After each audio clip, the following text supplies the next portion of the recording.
and a slam jam. So, what's the deal, man? What's your MMR? Why are you here? Give me the deets. Okay, have been playing the game for a very long time, like since it was in Warcraft 3 as a mod. Very casual. COVID happened, I decided I wanted to get good, so I watched all your videos and stuff on Game Leap. And I realized how awful I am, and have been applying some of that. What's your MMR? I ranked at 23, and then since trying to get better and applying this stuff, I've dropped down to 19. Nice. That's a Yeah. pretty normal response sometimes. I figured as much. I'm not too upset about it. Are you carry or what? I like to play a position 4 Okay. in the offlane, obviously. Offlane's like my home. I spam Spirit Breaker for a long time. Now I'm trying to get better at Veno. I'm an awful carry. I find I'm very underwhelming. I don't know what to do, so I try and stay away from that. But I'm trying to learn Slardar and Legion Commander to be. Wait, so are you fill that playing position. offlane or are you playing 4 position? I'm playing offlane as a 4. Wait, Is so that why, not are a you, thing? why are you trying to learn Slardar and Legion then? I'm confused. Sorry. Just so that, when I'm in my pubs trying to gain MMR, if I play with somebody who's not willing to let me be a 4, I can step into that role. Oh, I see. Okay, I see. Okay, But so, I am shit at that. So what are you here for today? Are you here to learn 4? Are you here to learn the 3 heroes? What are you here to learn? I like playing 4, so I think I want to look at my Veno plays, and then I'm just gonna make a bunch of notes here and make sticky notes and try and apply whatever I get from this diagnosis, along with the stuff that you're teaching in Okay, cool, man. the game Cool, lead. cool. Do you have? By the way, have you checked out my YouTube channel at all? Oh, I watch that every day as well. Okay. I just watched the new one. Just making sure, because it's like absolutely Yeah. free. So wanted to make sure you weren't missing out on the free ways to get better instead of just having to pay for this. Okay, so go ahead and give me your replay ID, and we'll go from there. So in this game, you said you are a Venomancer. Yeah. Okay, so in your bracket, I don't think you necessarily have to play meta heroes, but I will just openly say I don't think Venomancer 4 is exactly a meta hero, but that doesn't really change much. We'll discuss. I don't think it's like game ruining to pick Venomancer 4, so Okay. let's go ahead and check it out, see what you got to do here. So I guess my question would be, if you're a Venomancer, are you like a Venomancer spammer? I have been now, yeah. So if you had to give me your best 2 to 3 sentence summary, what is Venomancer strong at and what is he weak at? Venomancer is good at staying in his lane and pushing that tower, which I'm trying to create a dead lane for the other enemy team, and then I can fall back and defend on our tower once they apply pressure at the bottom. Oh, Gotcha. sorry, speaking as if we're the Radiant. That's my playstyle at least, or what I'm trying to do to control the games. Okay. So I think it's reasonable that you leveled Gale for this first blood, but I definitely think it's pretty nuts that you level it coming out of base. So first and foremost, I'll say that like leveling your Gale straight out of the fountain is like really bad. I think there's just gonna be some lanes that you really want Poison Sting. It's effectively 6 damage on your first instance of attack, and if you don't attack the guy again, it's 36 damage, and you only hit for 43. So it's like double damage on your shit. So just keeping in mind that in some lanes you'll want the consistent harass of Poison Sting, and in some lanes you'll want the kill potential of Gale. And it worked out this time around because the guy died at the rune, but you should definitely hold on to skill points at level 1. Okay. I'd say your or your item build, what's the idea behind this? What are you going with these items? I like the mana regen just so I can keep up my harass, and I can usually build it into a Veil if it's going to be fortuitous for our team. I don't think it's a good build in this game. Okay. So it's just sort of an item I like to build. And for what about the sustain. Ring of Regen? The Ring of Regen I usually build into my whatever those shoes are called, the Tranquil Boots. I see. That's my... Okay. I've seen worser builds. I don't actually know exactly what I would go on Venomancer for. I would strongly consider maybe giving yourself some movement speed, though. I really like playing a movement speed, like buying boots first or wind laces. So Okay. I would consider maybe one of these 2 items being a windlace, and then maybe flying the other item to yourself later. I just think, like, when I play Grimstroke support, and I think Venomancer would be similar, both heroes are, like, position-based heroes with a slow, and they're both really fucking slow, and I feel like it'd be really hard to play this hero properly without a win lace. But we'll see how the lane plays out. So before I start critiquing you, we get looks like a nice kill at the rune again. Okay, already paid off for itself with the Gale. Yeah. You're against a 5 clinks. I see. How often would you say you cut the creep wave? I used to do it all the time on Spearbreaker. I haven't done it once with the Venomancer. It's not really in my mind to do that with him. So you should consider it if you have windlace or boots to do so. Okay. Yeah. If you don't have windlace or boots, it's definitely never happening. So my question right now is, how much do you feel like you're getting done at this exact moment? I'm trying to make it easy for my guy to farm, so I think I'm what you've trying to done on this position first myself. wave is reasonable, but at this very moment, what do you feel like you're getting done here? I'm not doing anything. I guess I should be thinking about them pulling Okay. instead of being in the lane. Okay, great. So, right now, as a support, I want you to realize that most supports in my bracket don't even think like this, and I need you to start thinking like this. Okay. The lane equilibrium is just as important, if not more important, to a support player than it is to the carry player or the core player. So, right now, what is the lane equilibrium doing? It's gonna push into them. Okay, so what is something you could do to capitalize on that? There's 2 options. Oh man, if it's gonna push into them, I guess I can go pull or block the wave and pull it away so that, like what you were saying, pull the lane. Pull the lane from the big camp, right? Yeah. And what's the other option if the lane's pushing in? I don't know. To Stack. dive them, Okay. right? Isn't that the 2 things that could possibly be positive results from the wave pushing? Yeah. So right now, are you guys going to dive this guy? No, absolutely not. So this is pretty much my decision tree, and what we're going to be talking I about during understand. this coaching session is just like the pathway of mental thought I take to get places. So, nope, can't dive him. So what do we do? Pull the big We're camp, gonna go right? pull the big camp. Yeah. So that's why I actually like what you think you're doing right now. So I think what you were doing at the beginning was reasonable because there's no pull camp. So my question is, what does the pull camp do that benefits you? Like, why is it good to pull? Oh, it sets the equilibrium right back at our tower. Okay, and what does it make the opponent do? Makes them have to react to us and have to either prevent it or take us on. Okay, so also like the whole point also is that your creeps are dying to jungle creeps, right? Yeah. So during the time, if you want to like fuck with them and try to trade or whatever, what's going on in the meantime? They're just missing creeps, right? Yeah, absolutely. So every little decision you can take on a fight is just going to be way easier for you. Yeah. Meaning that like if nothing's really happening in the trade, like you're just zoning them, it's beneficial to you. You want to try to create these situations in lanes as a support when it comes to like lane equilibrium pulls and all that kind of stuff, where if nothing is happening, like if they're not doing something, if they're not reacting to what you're doing, they're the ones losing. They're losing out, right? Yeah.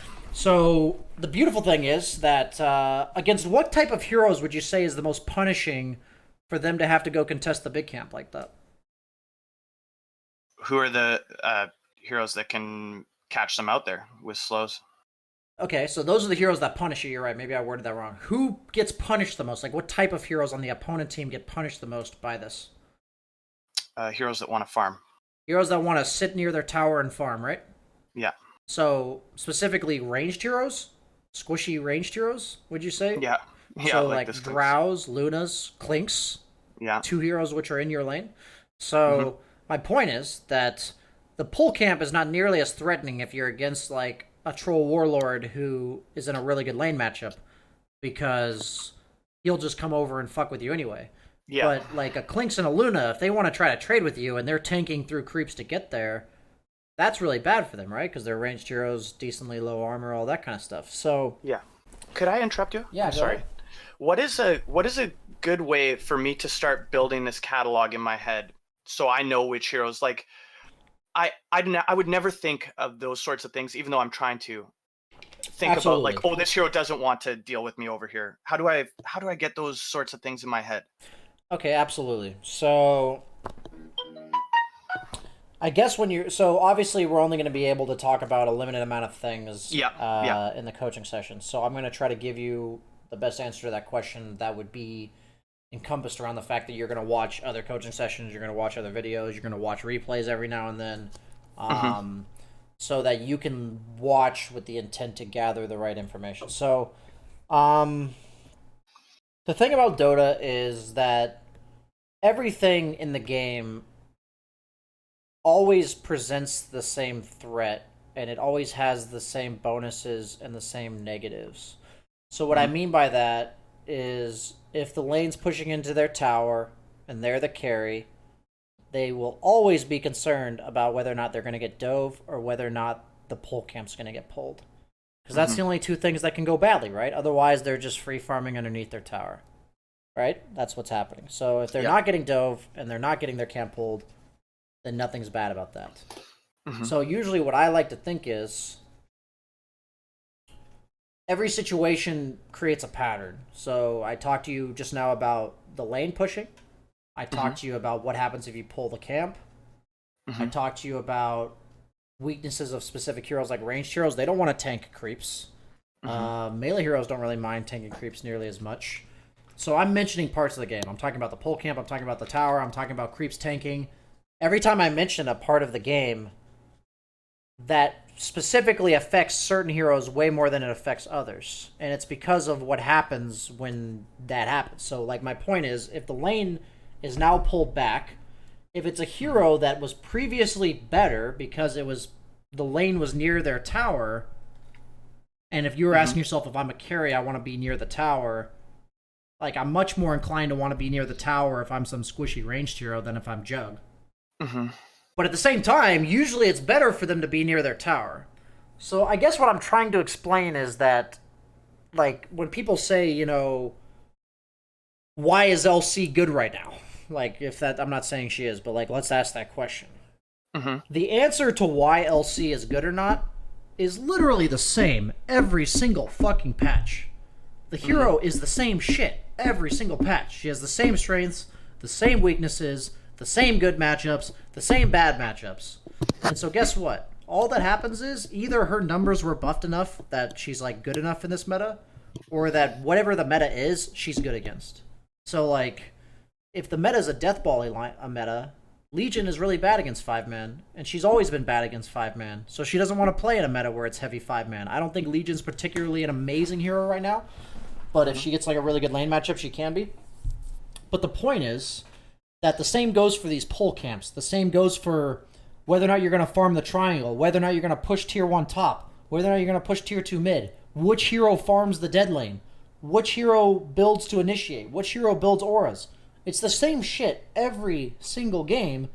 It's just dependent upon your understanding of these heroes that needs to grow over time. So it's like, I don't have a better way to explain this to you than realize the pull camp is worth considering every single game. And then as you're pulling the camp, noticing what good and bad things are happening from that. Noticing, like, if the lane was pushing the other way and you tried to pull, what would most likely happen is that they would just stop you. Because the lane's pushing and they would see that you're pulling and they would just stop you. So, like, I literally had this in my replay analysis yesterday where a guy tried to pull the big camp when it was pushing against him, and the opponent just stopped him. And I was like, what are you doing? You can't try to pull the big camp when the lane's already pushing towards you. That doesn't do anything. So then you realize that it's only good to pull the big camp when it's pushing in. So, like, then you're suddenly creating these, like, patterns where this is when it's good to pull the big camp. This is how I can make use of it. That's an option for me, because you always have the same options. But, like, if I tell you when the lane's pushing, your two options are to dive or to pull, and you want to dive, great, go dive them. But if you're not doing either of those two things, you're being inefficient. Like, I totally understand. that's what we're trying to get at, where every situation in the game will reflect a couple good options for you. Like, it's going to imply that there's a couple of good options. It's like, if you're a safe lane carry, like, let's just hypothetical this, and the opponent's safe lane carry rotates to your lane, what are your two good options there? Potentially. It doesn't matter what the heroes are. What are your two choices if the opponent carry rotates to your lane? If he rotates to my lane, tell my teammate to push his lane out and then go on the defensive and try not to die. Is that what you're saying? I'm saying that I could either fight him directly and say, get out of my fucking lane, or I don't think I can contest this guy, I'm going to leave now. I see. Yeah. Okay. That's the two choices I'm going to get every single course, time yeah. that carry shows up in my lane. And that just comes down to understanding the matchup between those two carries and also how the other 8 heroes that are in the game impact that matchup.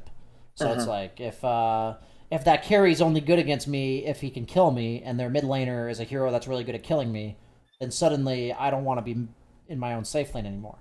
But then at the same time, if that hero's only good when he can kill me, and the enemy mid laner is a Medusa, I don't care if that guy's in my lane, because they have no way to kill me. This is the situation where what I'm saying is you start to create parameters around like, oh, this is when it's a good decision to do this is when it's a bad decision to do that. But it's I need to all put going to myself be... into situations where I get to make those choices and Exactly. then apply them, because every game's going to be the same. If it's a Clinks or Drow, I'll pretty quickly realize You'll that it's exactly. You will recognize like, oh, it's really good to pull the big camp against these squishy ranged heroes. And you're gonna see a squishy ranged hero, and then in your back of your mind, you'll immediately think, I should look to pull on the big this camp guy. if we He's can. done. Yeah. Yeah, exactly. So that's what I'm saying is like, that's the best way to get these answers. Is you'll just start noticing the trends. Notice how good it would have been if you had pulled right here. Yeah. And Absolutely. now it's like super awkward because the lane's just sitting there, and you're like, now what? Usually when you miss a decision like this, it leads to now what? Like you get in this awkward limbo of like 20-30 seconds where you're like, feels I awkward. missed continuing the pattern, and now I got to create a new pattern. Yeah. And where does that start? Okay, so you do end up pulling just late, so you are obviously aware that the pull camp is an option, but now they're like contesting you and everything. If the lane's like shoved into their tower, they can't do that. At this point, so here's how supporting works. What is Bounty Hunter as a hero going to do with an advantage? I don't know that answer. He's gonna snowball. So I'm gonna be blunt, but like just in a way that's trying to be constructive. Yeah, That's like a 1.9k answer, okay? So let's talk about, like, obviously Snowball, I don't want to say is inaccurate, but how many different versions of snowballing are there in the game of Dota 2?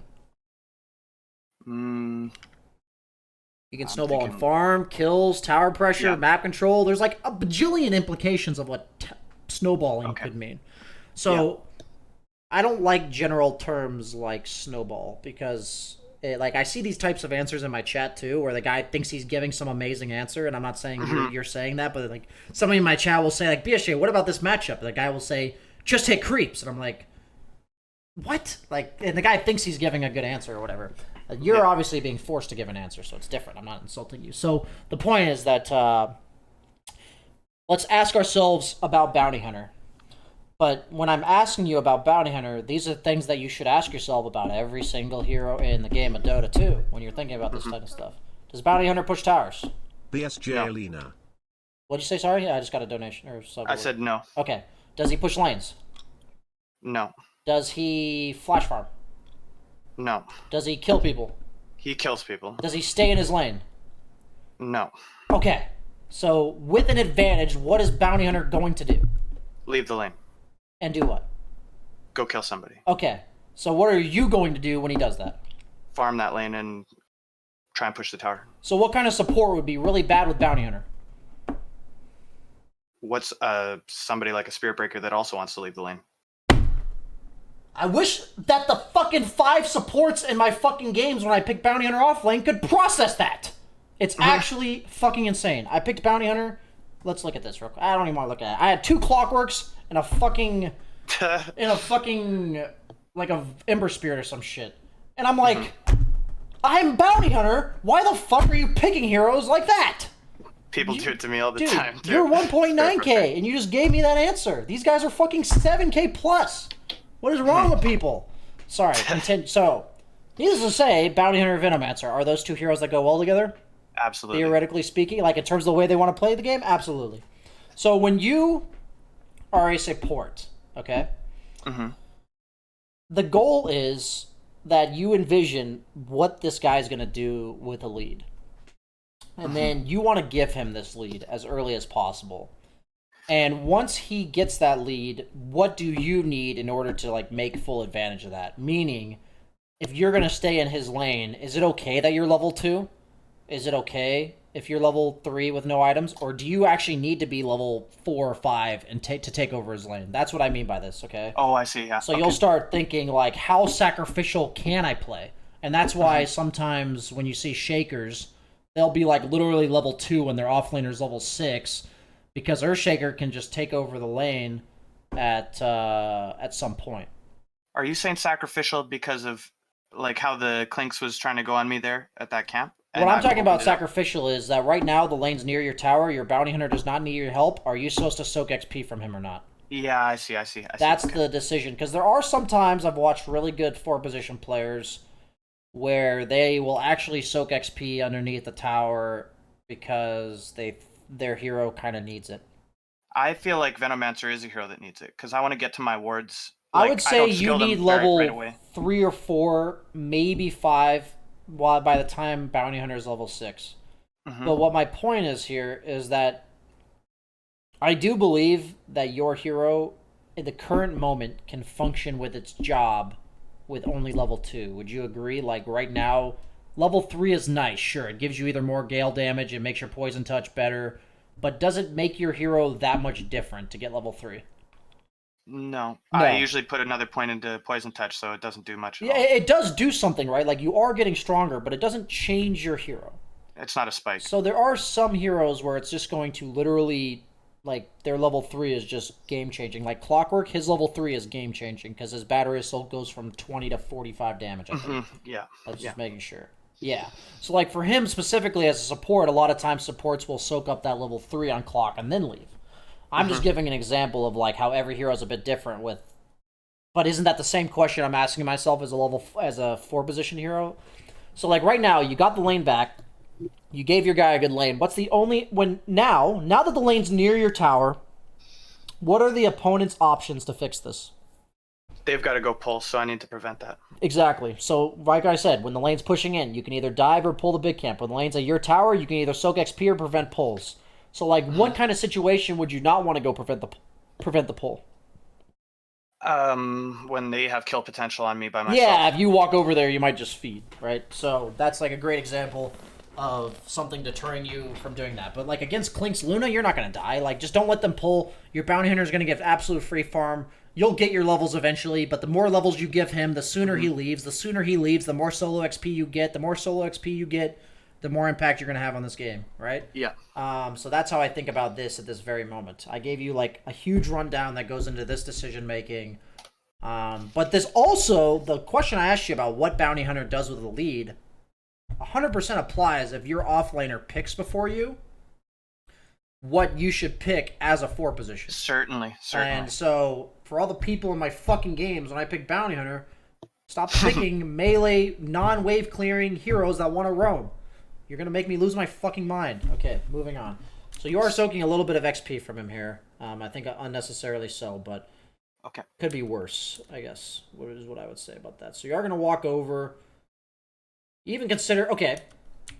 So, what are some reasons why you wouldn't stack the big camp? In general. They can take it from us. Okay. So, we're looking at their heroes on their team. Do they take big camp stacks? No. What might also be a concern about you stacking this big camp? Actually, he could take the large creep if he's got Death Pact, right? So that would be feeding him if he could get 2 of them. Technically, true. Yeah, technically true.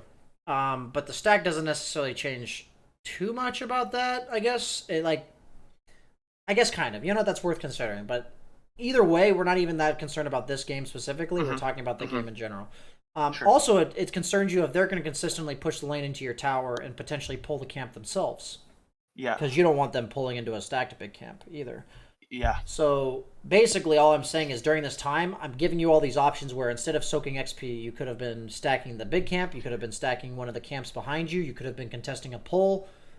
There's all types of things. I'm awful at stacking. I need to remember to do that. I gotta make a sticky Stacking is like the jungling for supports, where like as a carry, if you can't farm anywhere on the map safely, you farm the jungle. As a support, if there's nothing else to do, you stack a camp.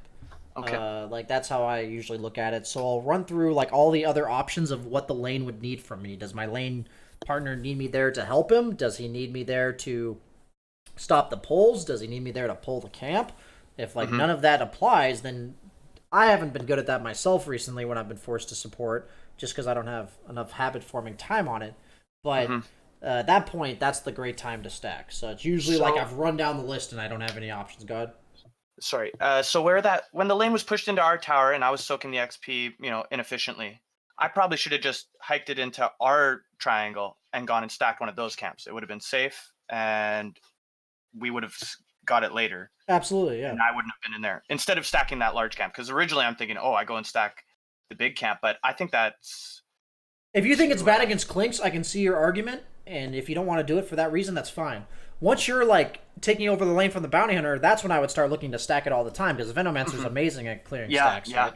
So, Gotcha. but yeah, at this stage in the game, if you're thinking I'm just feeding him death pack creeps, great. Like that's if you're thinking like that, that's a good way to like. I don't want you to rage over the lack of stacking that will happen in this game. It's literally something. Well, if I don't see it right now, I'm not expecting to see it ever. So I'll usually mention like, oh, you could have stacked here, but then that's about it.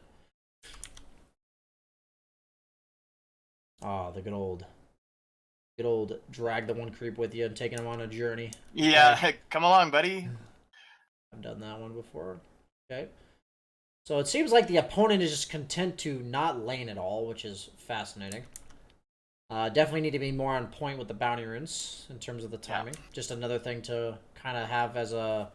Normally I'm good at that. I'm just thinking about so much stuff now, trying to get better. I miss those more frequently than I normally do. Okay. I would say definitely tanking that much damage to farm the small camp might have been pretty extreme, especially since, like, maybe somebody could have just killed you right here or something. That was a little weird. I think I would probably just rather you have like a dust and be ready to kill this Clinks if he's in lane. Okay.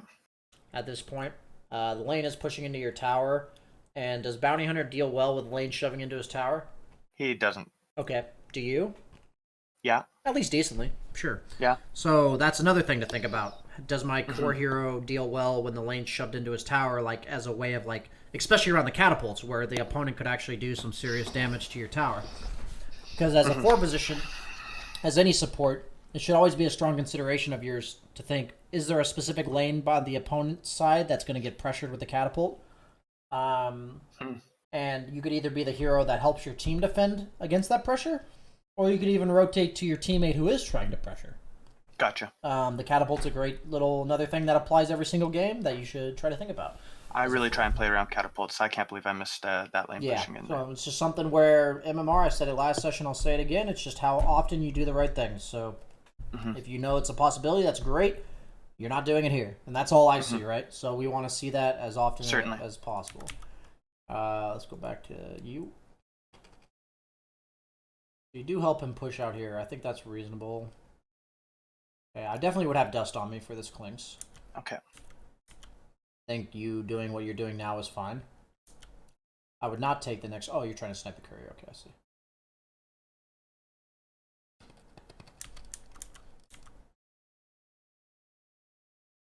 I'd say this is fine as a 4-position Veno. Seen stuff like this before. Not much else to do with your hero. I would definitely, like I said, have the dust. Because there's just no reason to let this Clinks occupy the lane when he doesn't have to be allowed to. You do have a bounty hunter, but even then... I think I was thinking I had the sentry wards down, and if my guy was going to control the lane, we wanted to fight there anyways, so... But I should buy it. Yeah, just have it. Like, it's not that expensive. Yeah, it's only 80 gold. At this point, I would have definitely put 2 points in my wards, I'm pretty sure, since you're probably just looking to pressure the tower a bit. You're going to be farming. You just don't want your wards to be one-shottable. I would have gone 1-2-2 and then maybe 1-4-2, something like that. Okay. I'd be spamming wards when they're level 2, but obviously since they're level 1, it's not good for you to be spamming them in front of Clinks. So this is kind of speaking to, since you didn't take a point in wards, now you don't want to spam them, and since you don't want to spam them, now what? Yeah. Like, you're pressuring this guy's tower, but you're a Venomancer not laying wards. You're not exactly pressuring it in any significant way. So that boils down to having a much clearer understanding of what you're going to be doing in the next minute or two. So once you hit level 5, if I'm in a lane where I'm primarily trading with a guy back and forth and hitting him a lot, I'm going to take my 3rd point in poison touch or poison sting. But if I'm primarily just shoving the lane in and farming the big camp, or I'm primarily shoving the lane in and pressuring the tower, I'm going to start favoring points in my wards. So, like, that's something where whenever you're a hero in the game, you specifically think, what does each of one of my skills offer me? And what am I going to do in the next, like, during this level? You know, like, I just hit level 5, what am I doing? In this case, like, not every hero's this complicated with skill builds, but I would say Venomancer's skill builds can kind of widely vary. In this case, like, the 1-2-2 I think would have just been way better than the 1-3-1. And I agree. But it's crazy how, wouldn't you agree, how much of an understanding is required to make that decision correctly? Yeah, absolutely. Right, That's so- why I spam heroes. Yeah, so that's I can figure out why those whenever moments. I harp on people building the wrong items in the wrong order, or I harp on like one skill point, it just tells me so much about what you don't know about the game if you're building the wrong items or skilling the wrong skills. Because the skills and items the way you level and the way you build tells me the narrative of the game you think is going to happen here. Clinks should not be allowed to occupy his safe lane, by the way. This should not be allowed. Clinks is not a dead lane hero. He has no business being here. He has absolutely no D push, no survivability when he shows in lane. This guy should I be... left that catapult too, Jesus. Yeah, this is textbook, not capitalizing on timings, not punishing enemy heroes for what they're weak at. Clinks is the same shit as Bounty, right? He wants to get his shit and leave the lane. He doesn't benefit... Like, what kind of heroes benefit or are good at farming the dead lane? Surviving heroes, or survivable. Heroes that are survivable when they show on creep wave, heroes with strong D push, and heroes that... I would say heroes with strong D push and heroes that are survivable when they show on the creep wave. Does Clinks meet either of those criteria? No. So he should have no business being allowed to be there, is how I would look at that. So you're giving him the space to farm when he shouldn't have it. He's still in his own dead lane. Blasphemy. You did take the tower, though, so that's okay, I guess. It's not all disaster. Leveled your ultimate, why? I feel like I get got on a lot in this bracket, so I just want it to help my guys if they come to the tower to defend when they're late. If I get it off, I basically... But what are you doing secure right kill. now? I'm not making very good use. You're just farming. Yeah. Would you say that what you're doing in terms of farming is wrong, or the fact that you skilled your ultimate is wrong? The fact that I'm farming is wrong. I feel like one of my heroes that should be getting the XP should be up here, and now I should be defending our tower, our dead lane. So Venomancer does two things. He can either pressure towers or he can defend the dead lane. That's all he does. Either way, he plants himself in a lane and sits there. Yeah. So let's not overcomplicate things. In your bracket, how often are people going to do like the ideal thing? Not very often. Okay. So what should decide what lane you go to in your bracket? Since you're a support, what should decide what lane you go to? What my team is doing? Okay. So rather than thinking what should be happening, what should you just be doing? Whatever is the best choice based off of what's happening. Exactly. If you try to think about what should be happening, man, I'm telling you, you are going to lose your fucking mind. I am having a bit of frustration with that. At 1.9k, you're going to lose your fucking mind if you think about what should be happening in the game. Okay. Like, you think about on heroes like Veno, is I know I can pressure the dead lane, or I know I can relieve pressure on my own. What are my teammates doing? Okay, I'll do the other. And just do it. Like, you don't have to think which one's better. You don't have to think about, like, how the ideal map distribution is going to be or whatever. If you think that way, it's just, you're actually going to lose your fucking mind. I've realized it's actually a plague to think like that. Like, until you get to the highest level where you are... I'm not saying you're, like, toxic for thinking that way. It's, like, a way that a lot of people get trapped to think. But it's, like, something you should try to drop as soon as possible. Okay. At the highest level, that's the kind of shit that can only be talked about after the game. Where, like, we'll be like, wow, this part of the game felt awkward, and we realized it should have been Venomancer bottom and PL top or something. And sometimes in the middle of a game, there can be, like, a snap realization from both players where one of them says, like, hey, like, let's swap parts of the map, and then the other guy will be like, okay, yeah. And then, like, but almost always, that kind of stuff's almost, like, addressed after the game rather than during. And if you're telling me that AK players plus can't figure out to like right this wrong as a team during a game, you're going to try to get your 1.9k players to figure it out. Like, it's just not going to happen, right?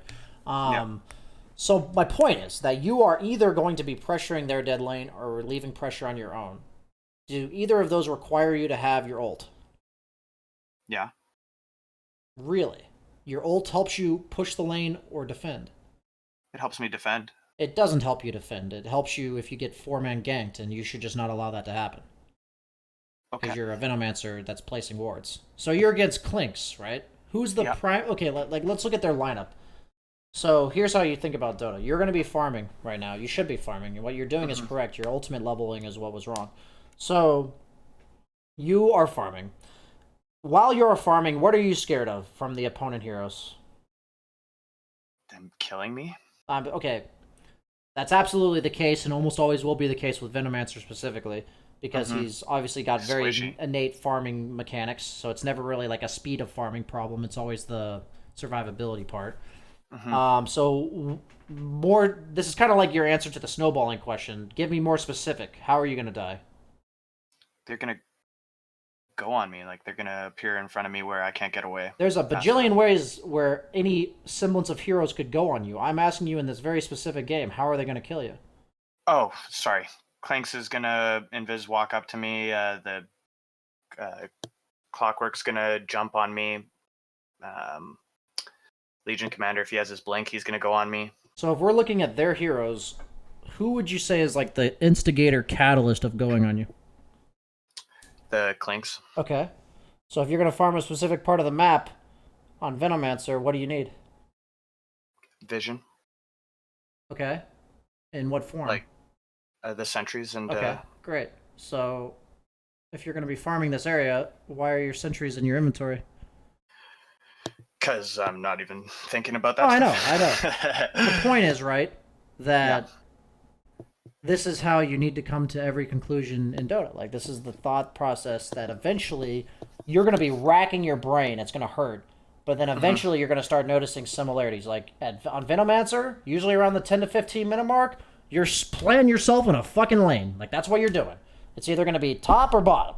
Almost always. Sometimes it's mid. Like, sometimes if you've already lost your safe lane tower, or if you're really strong, you can maybe pressure their mid lane tower. You know, I'll say it'll be any of the 3 lanes. You're planting yourself in a fucking lane. So every game you need to decide, like, what lane's that going to be and why. If you're a support Venomancer, it's almost always, like, based on what your teammates are doing or not doing. And then all you need to ask yourself is, how do I die? Because Venomancer, his problem as a hero is squishiness. Every hero, when it comes to farming, they need to either worry about farming speed, threat on the map from the opponent, or their potential of aggressing objectives. So, for you, the potential of aggressing objectives is purely based on where you are on the map. So right now, you're not actually threatening an objective. No. But what you are doing is that you need to make sure you don't die. So, as Venomancer specifically, the dying one is much more of an issue. So, like, on every hero, every one of those factors will matter a bit more. On Anti-Mage, the main factor is getting that Battle Fury, because his farming speed is the problem, not his survivability. Okay, so now you're on Venomancer, you established a lane, you established how they're going to kill you, because that's the thing that affects Venomancer the most, and then you establish what you can do to minimize the chance of them killing you. So in this game specifically, sentries, right? Like, because you said, I'm envisioning Clinks is going to invis walk onto me, and they're going to go on me with Clockwork or Legion, and then I'm dead. And you're absolutely right. You do not have to be a genius or like a 9K player to... I'm not trying to insult your intelligence. You don't have to be 9K to come up with that exact, like, situation of how you're going to die, right? Like, you're a good enough player at this point, even if you're only 1.9K MMR, that you spelled out to me incredibly accurately how you're going to die. Like, I asked you how you're going to die, and you said exactly how you're going to die. And I agree with your assessment. So, having this idea where if you're a farming hero, whether or not it's support, whether or not it's a carry, how are you going to die is the most important question to ask yourself, and then farming accordingly on the map is the answer. The answer. And like, that's the part that shows how much you understand about Dota, is how you're proceeding to move forward with that. So also with your skill builds and item builds. So like, right now I'd be thinking Clinks is a problem, but also Clockwork's a problem. Maybe even without Clinks, if he's smoked or something. But once I get this Force Staff, then it's only Clinks, and then like great, your Force Staff itemization, I'm okay with this because it solves one of your problems here. It is like a reasonable item and all that stuff. So let's see what you're doing. You're picking up bounties, going back to pressure the lane. Cool, cool, cool. I would definitely be spamming my wards off cooldown. For vision, I would be spamming them near camps I'm going to farm and near places I want to see. So during this whole time, I don't think your pathing was crazy. But like while you were right here, you could have placed a ward right here because you knew the wave was going to be here next. While you're walking back, you could have placed a ward right here because it gives you vision and it's going to farm this camp when you eventually want to farm it. You know? So next step for Venomancer is like, for the most part, if you're not, like, you need to be close to spamming your ward off cooldown. Like, it should be really close. I'm not saying that you always use it off cooldown, but if I'm playing Veno, I would say the downtime on my wards, like, where they're off cooldown and not being used is, like, really low. That is very, very low percent. So, start thinking about the vision they offer you and the camps they can farm for you. I think top lane should just be getting pressured by you. Asking you about your heroes. Do Monkey King and Bounty Hunter, do they show in lanes? No. Does PL show in lanes? Yeah. Okay. So all it comes down to as a support is understanding that there has to be a proper distribution of initiation, kill threat on the map, lanes getting pushed, heroes that show on lanes, heroes that don't show on lanes. So as a hero like Veno, is there really an option for him to not show on lanes? Like, is he a good hero for playing off map? No. Not really, no. He's pretty dominant. Well, he could farm the jungle, but... Technically, yes, but, like, is that really what we're doing? Like, are we picking Venomancer to do that? No, because then I'm not really efficient. So, yeah, the whole point is, like, every hero in the game has an ideal way of playing. Certain heroes, though, can kind of play both ways. So an example of heroes like that would be Slark. So, would you say Slark likes to play off-map or on-map? Off map. Okay.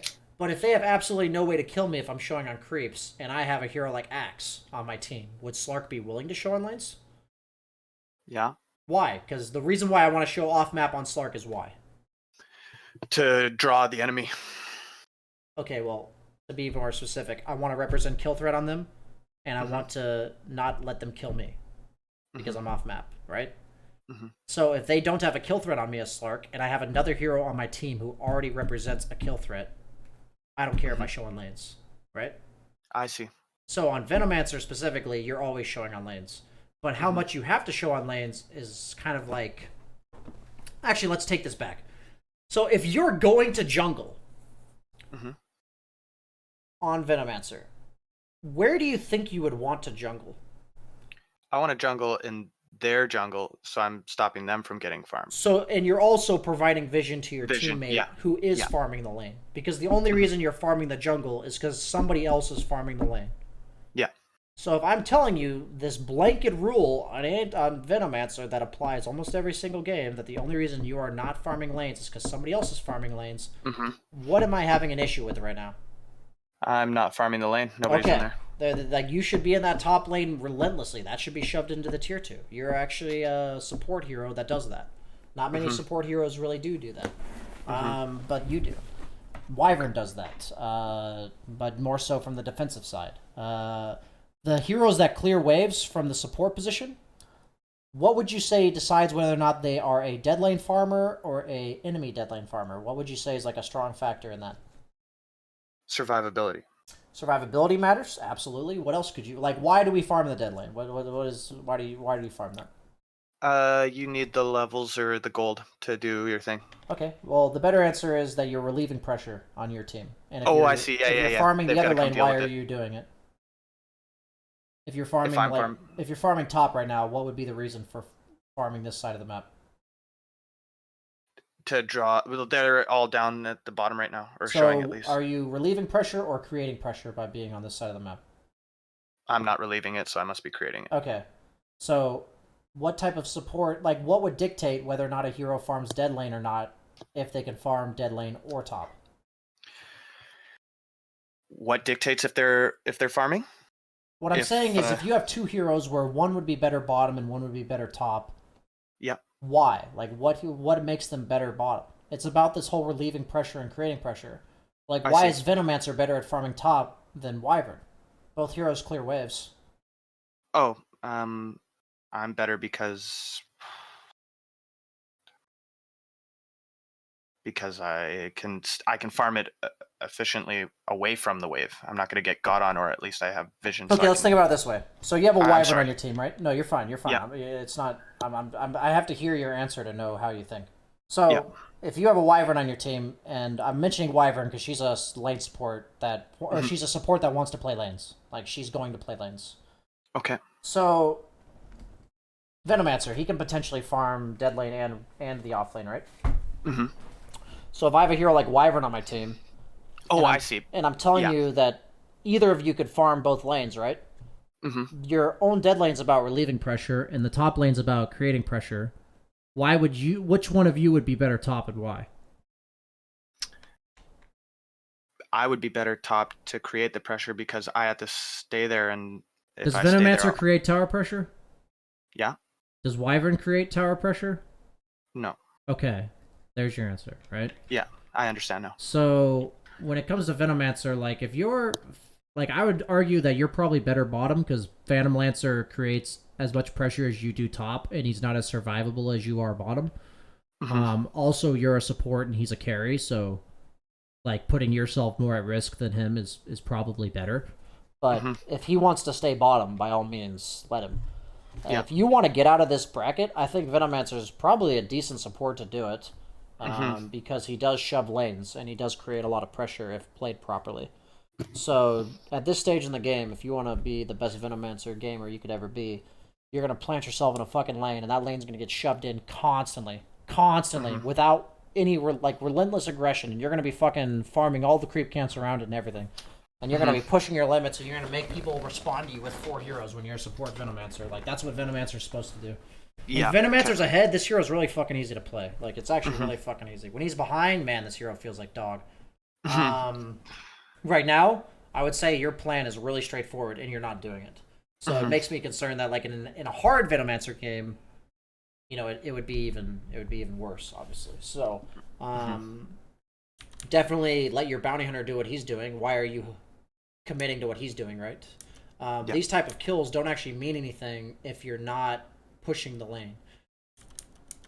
Okay. Like, you could be doing all of that you're doing right now, where this lane was also shoved into their tier 2 and potentially get objectives off of it.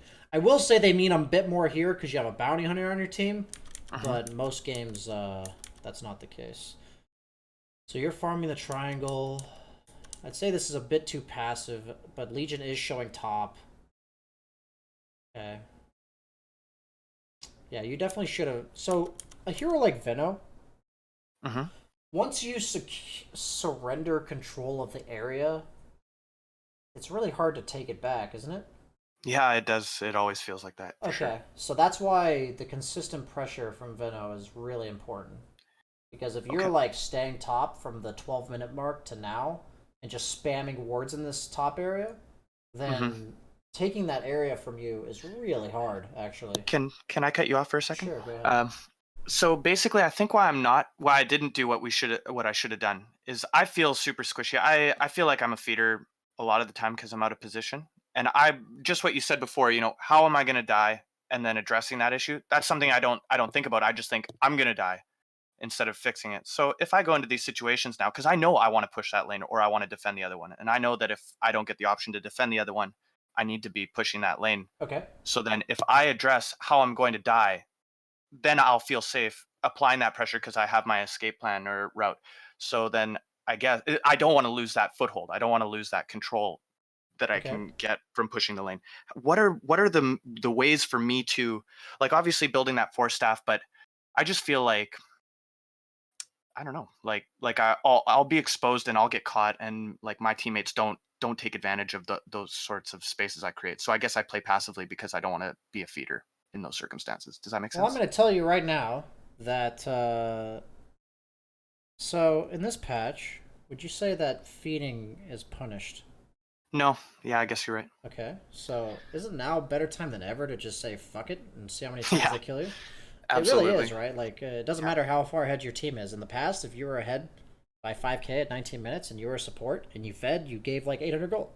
Mm-hmm. That was like a year or two ago. And even recently, if you were super high net worth and you fed, you would feed a ton of gold or whatever.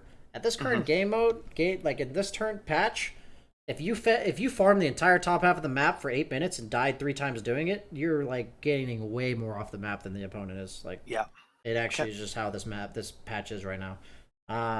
And so I'm not saying that that's the mentality you should always have, but you're definitely limiting your own growth by being afraid to die. Like, the difference is when you're farming without the survivability item, it could be as simple as you're supposed to just plant wards in lane and then sit in the trees while you're doing that because you're really scared. Okay. You don't always have to be showing on lane, just hitting the creeps, giving enemy all the information. You can just be spamming wards to protect yourself. That's how Venomancer protects himself, is the fact that the opponent has to walk through vision, and then they're also getting slowed and damaged by your poison sting. So then you're in the wards hitting them. So the way that Venomancer works is his wards, this wall that he like slowly creeps into their base, like on their side of the map, is just like this impenetrable fortress unless they smoke into you, like, or if they invis into you, in which point you should have like a couple sentries to protect yourself, because you're farming so much of the map anyways. Why not? Like, why would you not spend 150 gold or whatever to protect yourself while you're doing that? Absolutely. So the point is, though, if they're committing 3 or 4 heroes to kill you as a support, but you're relentlessly consuming the farm on the map, who gives a shit? Like, especially in this patch. So definitely just drop that mentality for the time being. Push your limits. Shove this lane as much as possible. Who cares about survivability? Say to yourself, oh, I don't think I'm survivable until I get 4 staff. I'm going to sit in the fucking trees and plant some wards. Like, I'm going to sit really passively. Like, I want you to think to yourself that I have to fucking push this wave. I'm in danger. What are some ways I can figure out how to push this wave while I'm in danger? Not, I'm in danger, I can't push this wave. Do you see what I'm saying? The difference in mentality is there? So instead, what's going to happen is you're going to try to figure out these ways to push this wave. You're probably going to feed a couple extra times than you should. And you're going to be like, wow, maybe I could have been sitting farther back. Maybe I could have left a creep earlier. Maybe I could have only planted 2 wards instead of 3 and left 5 seconds earlier and survived. Or whatever. And you're going to find these limits on heroes like this. Have you played Venomancer prior to now? No, I just started spamming him probably like 12 games ago or something. Okay, interesting. So I would highly recommend that after you finish playing maximum 50 games of Venomancer, that you be done with the hero for now. I think it would be really dangerous if you were to climb to like 3,500 only playing Venomancer. So I would say, let me think of a hero that would be like a nice opposite of Venomancer. I don't mind if you play maximum of 50. I don't say you have to play 50, but please don't play more than 50. And then I'd say something like Tusk would be another hero to try in the 4 position right now. Okay. Because he's like the clockwork type hero. I would have 1 4 position you can play where you play on map, and 1 4 position that plays off. I think that's great. You could play Shaker. I play a lot of Spear Breaker. Like, that's my main spam before, and he's sort of one of those ones that doesn't show. I would rather you learn more heroes. It's similar to my last coaching session. So every patch, I want you to learn at least 1 or 2 heroes. And I don't think Venomancer is necessarily the best hero to learn right now, but I also don't think he's terrible. So I think it's fine. I'd want you to learn 1 hero that's like Veno, which shoves lanes, and 1 hero that's like Tusk. Like, if you've played a lot of Spearbreaker, I don't want you practicing him. If you've played a lot of Tusk, I actually don't want you practicing him. I'd rather it be like one of these 4 position off lane. What about Viper? Can he be a good 4 for that sort of thing? No. Okay. That's shit that'll work at 2K and never work in my bracket. So I don't like to... No, I want to practice good things, for sure. Yeah. I actually think Venomancer could be reasonable at my bracket. It's been played as a 4 before. Even if it's not being played right now, the hero would function decently as a 4. So, okay, so we're talking about the relentless pressure that needs to be applied in this lane. Everything that's going on here doesn't matter because you're not pressuring this lane. Now your Monkey King, who doesn't want to show in lanes, is showing top instead of you. I'm just talking about all the negative implications of what's happening because you're not. And people in chat are probably thinking BSJ or 2K, or this guy's 2K, like, who gives a shit? Like, all of his teammates are going to do stupid shit anyways. I guarantee you that Monkey King doesn't realize why he's being forced to show on that wave. But he's going to show on that wave because he sees creeps to hit and they're not getting hit. I guarantee that's how his mind is working. Okay. Let's see where you decide to go. I would safely say that, I don't know if you end up buying it, but don't buy a Lincoln's until 80 minutes into the game as a support. Okay. This is the biggest fucking bait item in the history of Dota, actually. Okay. I find it hilarious, and I'm not talking to just you here. I'm talking to people who say, just buy Lincoln's and, like, Twitch chats and stuff. This item is dog shit right now. It's like a terrible item. It's basically I'm dying to single target spells. I don't know how to position. I'm going to buy a Lincoln Sphere. That's exactly what I was thinking. Rather than, I'm going to buy the right items, but then just position better.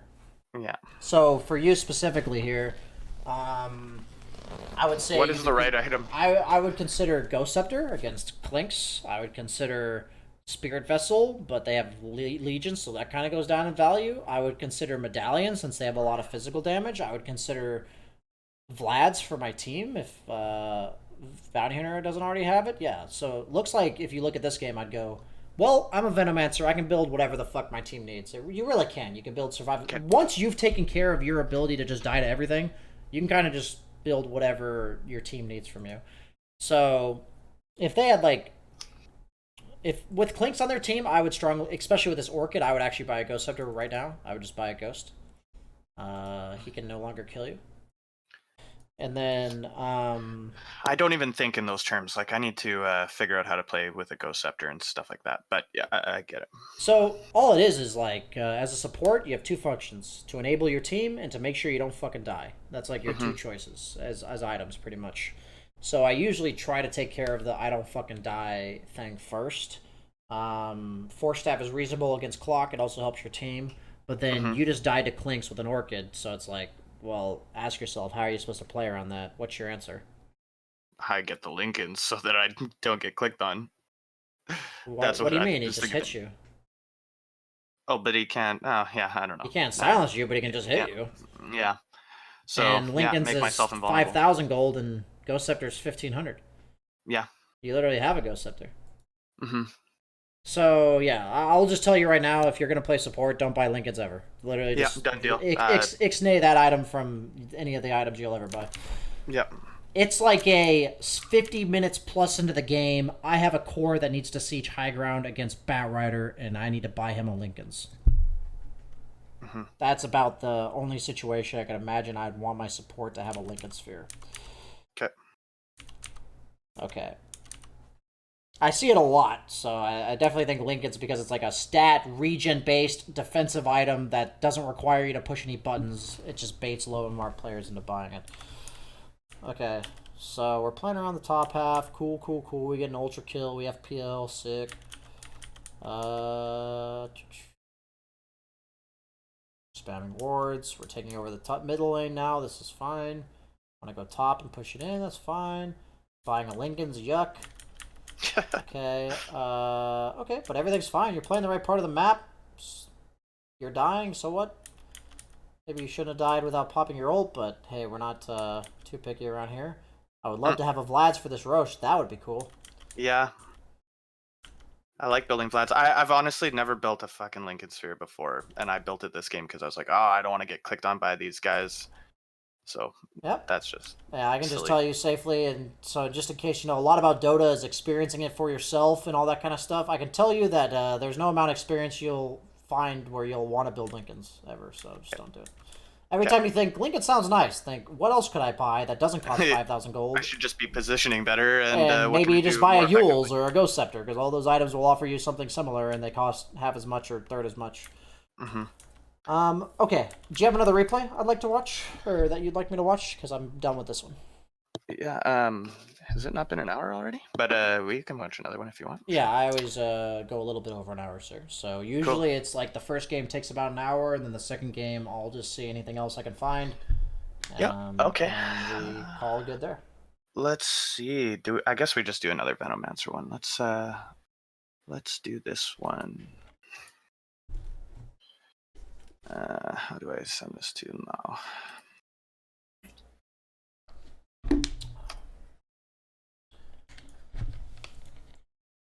So it's funny when you said like that's exactly what I was thinking when I bought this Lincoln's Fair. You'd be surprised how if I coach enough people that you just notice the same shit over and over again. Okay, so and I actually learned to put my mind in your guys' mind here. Absolutely. So just knowing that taking some solace in the fact that you think the same Papega way as all these other 2K I know players, it's nice, you know? It's not just Sorry. you, buddy. It's not just you. This game I wanted you to watch because our stupid Void was just wasn't listening to anybody. I opened up the whole top half. What can I do in these games to actually win the game smoother than we do? Because our carry just won't play ball, and I know what I should be doing. Okay. So are you 3 or 4 in this game? I'm the 4 again. So you have a 3 techies? Or pardon me, no, I'm the 3. Yeah, sorry. Okay. So first and foremost, if you're the 3, you have to hit creeps, right? Mm-hmm. And I just built my stupid build again. Yeah. So I went for the Basilisk to try and get him mana. Idiot. well, the idea is when you're 4, you itemize to help the lane overall. When you're 3, you itemize to help yourself lane, right? Okay. So what are some things every hero in the lane needs to consider? Their own base damage, their own base armor, what the opponent's base damage is, what their base armor is, their base movement speed, how the opponent kills them, how the opponent's going to lay in the lane, are they going to shove it in continuously and pull, or are they going to keep it near their tower? Yada, yada, yada. I just rattle off a bajillion things. But your hero hits for 43. Like, I've already seen enough. You've ruined the lane. You've literally ruined the lane. You hit for 43 and your 600 gold got spent on items that don't help us. Don't help that at all. Your 2 weaknesses as a Venomancer. I would say Venomancer is one of the strongest level 3 cores. Like, once you get level 3, you just get 2 points in Poison Touch, or Poison Sting, and you're hitting people a lot. But prior to that, you're a pretty weak laner. And what makes you weak is that you have 43 base damage and 275 move speed. Yeah, so when a hero has weaknesses, what should the first items do for that hero? Alleviate that stress as best they possibly can. Not always can you do everything, but you should do that as best you can. And once you've alleviated that weakness, what do you generally look to itemize for? Accentuate my strengths. Okay, or worry about the strengths of the opponent, both of which are reasonable.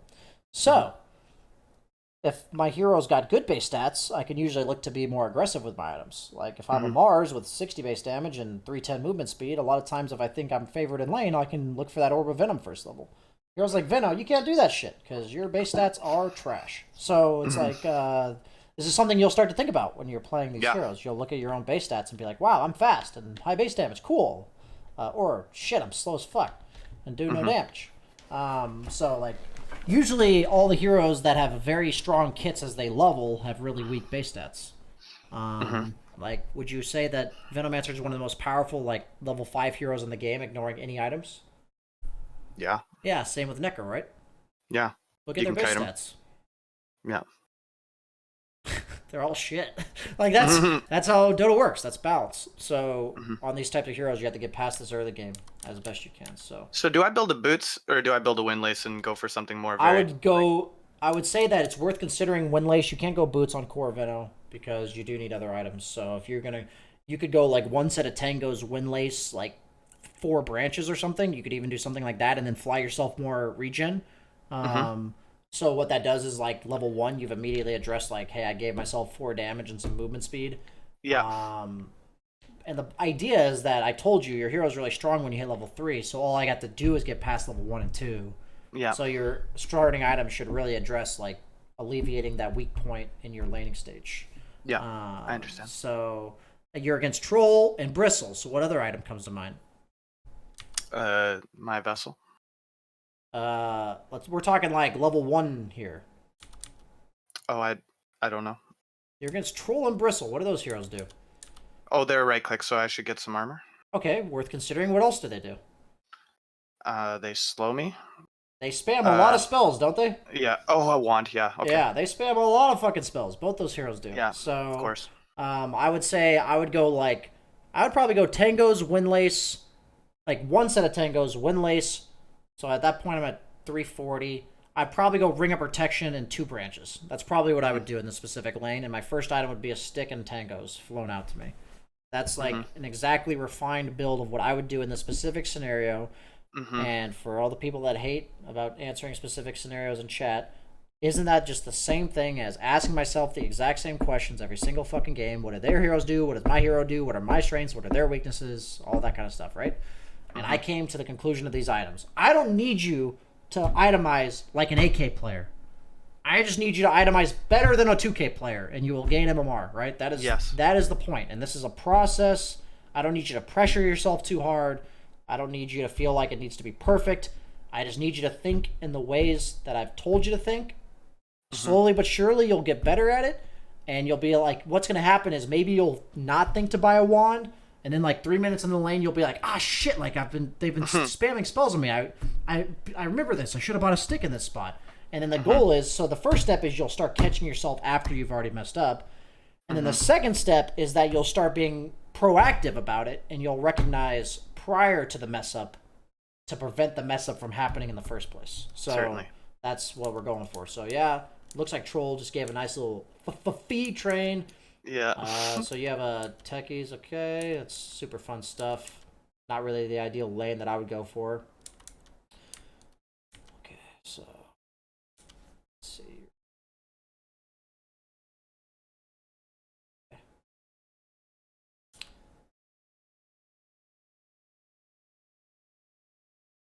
Yeah, I'll show you a quick little thing after this game too. Remind me, okay? Okay.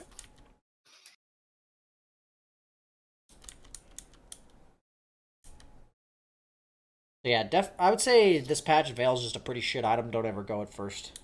Okay. There's just always a better item. Spirit Vessel, you know, even just buying yourself boots and a Windlace first. I think move speed's really important against slows as well as troll. Like, in this lane, it's really important for your positioning that you have boots, Windlace. Yeah. Like, I probably would have gone boots, Windlace, urn here. That's what I would have gone. Because the Ring of Protection also builds into that urn. Yeah.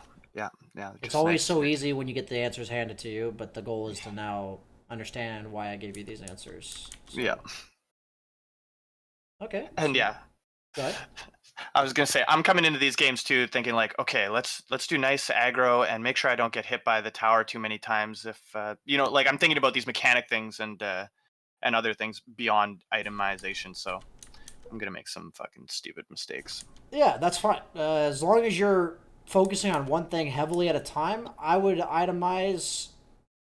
I would really work on your starting items. I don't need your. You know what? You should go into every game based on what I just told you, and you should buy your starting items to the best of your capabilities. Do you know how to queue up multiple items down here? Oh yeah. Okay. You should queue up your first 4 items, okay?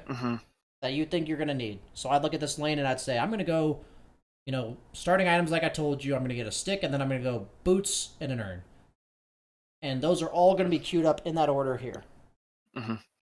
And the only exception to like breaking that path would be like if you're flying yourself your stick and you need some more tangos, that you like give yourself some tangos. But then you can proceed to focus on all the mechanical stuff. So actually in my coaching simulation course, which both my last 2 people have said they watched Game Leap, it doesn't happen too often. In my coaching simulation course, one of the biggest things I said was if you think about your items for the lane prior and put them in your quick buy, that's just one less thing to think about prior to during the lane, right? Because you said you're overwhelmed, you're freaking out. That minute and a half in the early, that minute and a half between the draft phase and the 0-minute mark is really important actually, where you can gather a lot of information that you will not have the brain capacity to think about while you're laning, right? Because you're just so busy laning. So yeah, don't go Triangle Boots on core Veno, not a thing. Support Veno, sure, but core Veno, no. I'd say core Veno, unless they have, I'd say 90% of games on core Veno, you're going to go Spirit Vessel.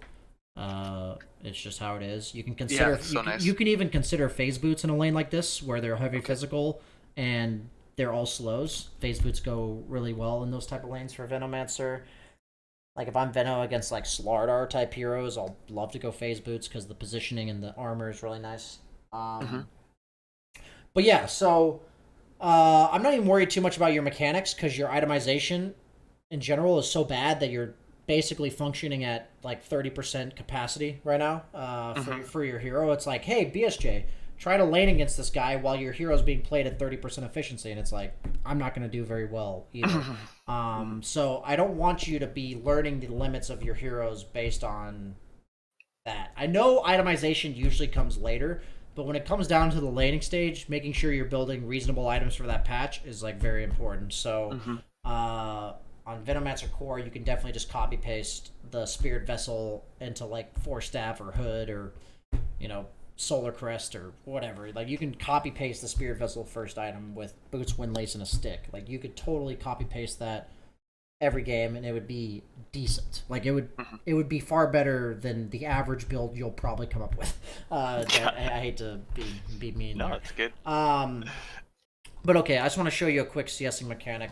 We're gonna wrap up here. I'm gonna show you a quick CSing mechanic on ranged heroes. I just saw you CSing with Veno, and I think I've done this a lot, but I always show people. So first and foremost, now's the time. If you're gonna reset your hotkeys, you should have quick attack on if you do not already. Okay. Do you A click or do you right click for last hitting?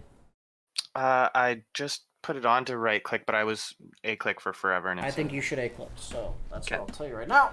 So, when your hero's like Venomancer, what I was watching was you're going for this creep, and you're moving around, and you do this. So what happens is you're like, oh, I'm thinking about this creep, I'm moving, and then like your hero's moving like this, and then you go, oh. Right? That's what you're doing, isn't it? Like you're literally like seeing this creep low, and you're like walking, and like you're not even concerned about your positioning anymore. You're like, oh, walking, up, turn around, hit it, right? That's what you're doing. I literally watched it over and over again. So on heroes that are ranged, in general, especially Venomancer, heavily position based. So it's really important that you eliminate this like random walking time between like when you're going for that CS, because otherwise you just like I was noticing you were against Troll and your hero should be like here the entire time, and you were just like randomly walking like this, like to farm the creep. So this quick mechanic is here to help you not do that anymore. So as a Venomancer or any ranged hero, you should have a general idea of where you should be positioned. Most of the time, early game, you are as far away from the creeps as possible, meaning like your max range, unless you're like right-clicking the guy, right? The opponent you're against. What should happen is, you see this creep, you identify which one's low. You see that creep right here? I'm going to be in position here, and I'm going to A, stop. I click A on the creep, push S to stop, A. A, stop, because that makes me face the creep. A, stop. A. A, stop. A. A, stop. A. So what's happening is instead of limiting your time where you're walking like this, see how much smoother mine looks compared to what I just did there? Where I know how to do that too. I just I have bad habits from years of playing. Okay, but so I often use the pre-charge with the stop, and I try to do that. Okay, so my answer would be that you go into a private lobby like this and you literally farm for 30 minutes in a row without breaking this pattern, like, and you'll just never do it again. You have to. Like, it's actually so crucial. I used to suck at ranged heroes, and the minute I realized this was how I was supposed to farm on ranged heroes, I was like a way better laner on ranged heroes. Like, this A stop A thing, it just makes it so you don't randomly walk out of position. I watched you like randomly walk out of position like 4 times in the first 3 minutes of that laning stage. So it's pretty drastic for a big, like right here, just for the viewers too. A stop. Yeah. A stop. It also makes you very aware of what creeps are dying, because you're thinking, oh, I have to like identify which one's going to die next. It makes your positioning in lane very conscious. It ends up being very subconscious, is what I mean by the conscious. So, okay. Excuse me. Are there any other final questions you have before we wrap up the session? It's all good, man. I got a lot to think about. Sweet, man. Appreciate you signing up. Best of luck with your client, and see you later. Yeah. Cheers.